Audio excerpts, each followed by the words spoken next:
네, 안녕하세요. 시장에 대해서 오늘 지금 늦은 시간이지만 제가 그래도 좀 정리해 보겠습니다. 자, 먼저 환율 이야기부터 할게요. 중요한 이야기가 몇 개 많이 있어요. 자, 환율은요. 어제 이게 우리 입장에서 좋은 신호가 나왔어요. 어떤 거냐면 제가 그 이격도를 높인다고 어제 라이브 방송을 밤늦게 했잖아요. 거기서 중요하게 말씀드린 게 이제 고점 신호가 무엇이냐 가다가 이게 각도를 트는 거예요. 위로 각도를 틀게 됩니다. 그리고 나서 대표적인 신호 중에 하나가 꼬리를 다는 거거든요. 각도를 틀고 올라가서 꼬리를 다는 거. 이게 이제 많은 차트의 고점 신호가 됩니다. 대표적인 고점 신호예요. 그래서 이건 당연히 상식적으로 알아둬야 되는데 이 꼬리를 다는 신호가 나왔습니다. 그리고 오늘 장중에 또 이게 압박을 주면서 올라가더라고요. 근데 지금 시간까지는 꼬리를 달고 있는 상황이에요. 그럼 이제 올라가는 게 이게 한계가 있다라는 것을 차트가 보여주는 거거든요. 그래서 첫 번째로는 환율이 일단 고점 신호가 나와서 여기서부터 떨어질 가능성을 좀 볼 수가 있을 것 같고요. 자, 두 번째로는 이제 테슬라 주식입니다. 자, 현 시점에서 테슬라 주식을 왜 이야기하는가? 자, 테슬라가 이전부터 쭉 올라왔잖아요. 매출도 좋아지고 그 배경을 좀 가만히 살펴보자 하니까 얘가 환율에 대한 수혜를 받아왔더라고요. 이전에 미국이 달러를 많이 풀어대면서 환율이 어떻게 됐습니까? 떨어지게 됐죠. 환율이 떨어지면 이제 미국인들이 파는 물건이 우리가 살 때는 싸지는 효과가 발생을 하는 거예요. 그렇다고 해서 뭐 테슬라가 엄청 싼 건 아니지만 이 상승의 붐을 입어서 다른 경쟁할 수 있을 만한 전기차 대비해서 이제 뭐 자율주행 성능이라든지 뭐 아무튼 그런 여러 가지 붐을 일으켜서 테슬라가 많이 팔렸단 말이죠, 실제로. 그런데 지금 치명적인 문제가 생기게 됐죠. 어떤 거냐면 반대로 이제 환율이 오르다 보니까 어떻게 됐습니까? 테슬라가 차값을 1,000만 원 이상 올렸습니다. 그래서 우리나라에서 보조금 대상에서 이제 제외가 됐다라는 이야기도 들리고 있고, 그리고 우리나라뿐만 아니라 전 세계에서도 이제 테슬라 차를 구매하는 게 매우 부담스러워지게 되는 상황이 만들어진 거예요. 그러니까 이제 강달러 자체가 제가 말씀드렸듯이 이게 경기 침체가 안 가는 건 아닌데 이제 미국 그 기업들을 이제 옥죄는 현상으로 가게 되긴 합니다. 강달러 자체가. 미국 사람들이 외국에 가서 소비하기는 너무 좋아요. 그런데 자국에서 만들어서 물건을 팔기에는 너무 부담이 되어버리는 거죠. 자, 이런 상황이 되면 어떻게 되겠습니까? 당연히 어떻게 될까요? 중국도 지금 전기차가 있고 중국도 내수 시장이 굉장히 크거든요. 그리고 이제 우리나라 현대기아차 역시도 오히려 이제 테슬라가 경쟁 위치에서 벗어나다 보니까 다른 자동차 업계에 유리함이 작용될 가능성이 있다는 거죠. 그러니까 반대의 수혜, 반대 이익을 얻을 가능성이 있다는 거예요.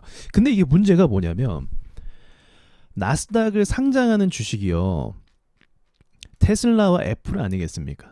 그렇죠. 엄청나게 올랐던 테슬라, 애플. 그리고 제가 얼마 전에 중요한 자리에 도달했다라고 했을 때가 여기였잖아요. 여기를 지금 매물대 중요한 데거든요. 여기를 얘가 호재를 입고 뚫어줘야 되는데 지금 1,000만 원 이상 올리니까 실제로 어떻게 돼요? 금리도 올리면서 더 강달러가 강해지니까 테슬라 업종 자체가 굉장히 어두워지게 되는 거죠. 이전과 다른 매출 퍼포먼스를 낼 수가 없게 되어버리는 방향으로 틀어지게 된 겁니다.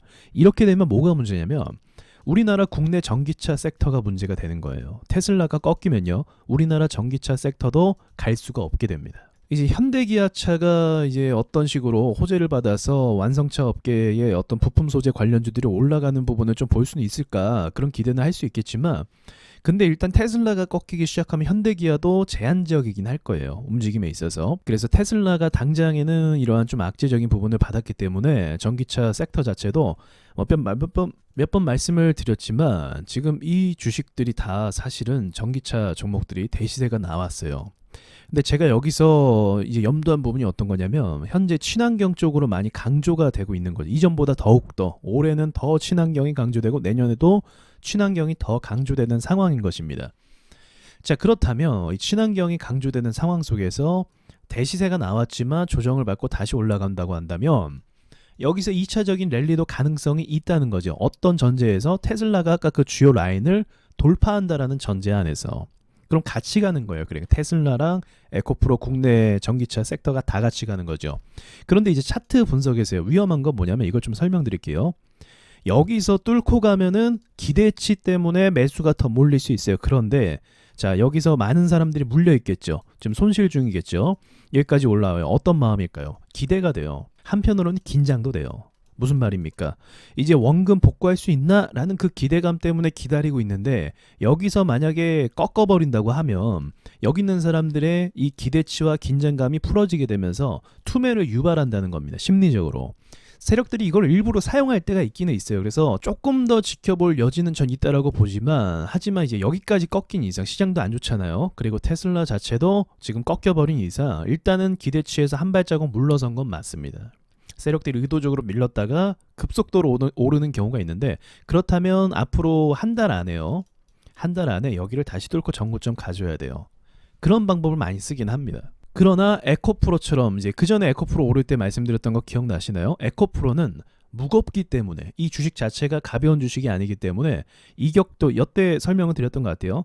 이 이격도를 띄우고 나서는 뭘 해야 된다? 승부를 걸어야 돼요. 왜? 이거 빠꾸 시키면요 무거워서 다시 올리기가 힘들어요. 매물대도 너무 무겁고 많은 사람들이 샀고 물려있는 사람들도 있기 때문에 이제 2중 3중으로 매물대를 맞게 되는 거죠. 전기차 섹터는 이게 단점이에요. 그러니까 재료나 앞으로의 호재나 그런 건 여전히 좋은데 이전에 대시세 나온 종목에 대한 그 리스크는 벗어날 수가 없는 겁니다. 그래서 이 부분을 대응을 꼭 하셔야 된다.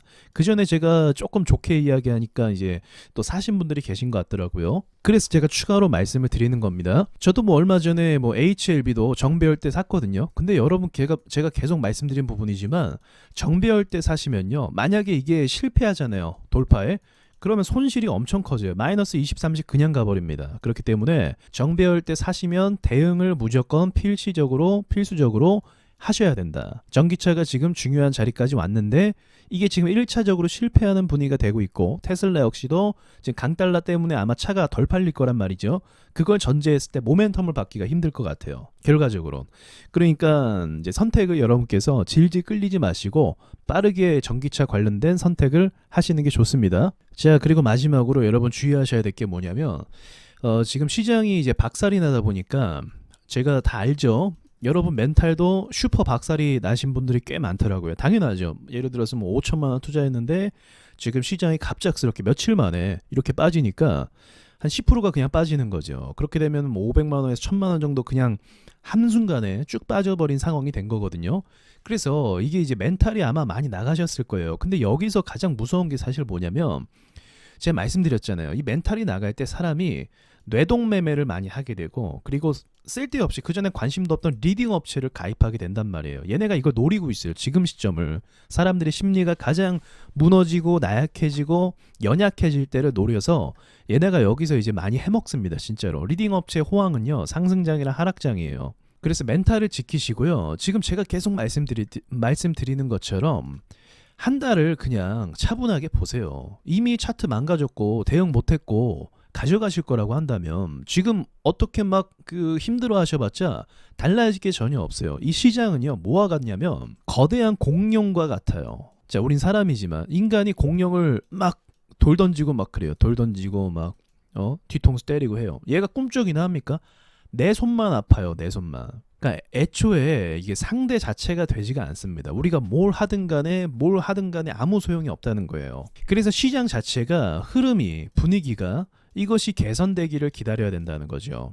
그럼 차분하게 이 부분을 기다렸을 때 이제 계좌를 보면 고통스럽긴 하지만 또 차트는 뭐 이렇게 내려갔다 올라갔다 다시 하면서 올라가는 부분도 있으니까 그 올라올 때 어느 정도 손절을 하면은 지금보다는 최소한 향후에 손절하는 게 더 방어할 수가 있다는 거죠. 그런데 상식적으로 생각해 보세요. 지금 이런 시장에서 리딩 업체에 가입하면 얘네가 뭐 수익을 낼 수 있겠습니까? 이런 시장에서 만약에 기술 반등을 가져갖고 이렇게 올라가면 그럴 수도 있을 것 같아요. 그런데 얘네가 종목을 뽑아서 여러분께 주는 거나 여러분이 그냥 들고 가고 있다가 그냥 손실 메꿔서 올라가는 거, 그게 그거라는 거예요. 그게 그거. 그리고 이런 애들 특징은요, 꼭 그 개미가 많이 물리는 주식을 추천을 해요. 물량이 많이 태울 수 있는 거, 유명한 주식. 그래야 이제 얘네도 할 말이 있잖아요. 좋은 회사다, 좋은 주식이다, 이렇게 얘기하거든요. 그러니까 이러한 부분에 다 속지 마시고 지금 멘탈을 좀 잡으시고요. 이미 들어오셨잖아요. 여기 주식 위험한 거 다 알고 들어오셨잖아요. 그러니까 너무 흔들리지 않으셨으면 하는 바람이 있네요.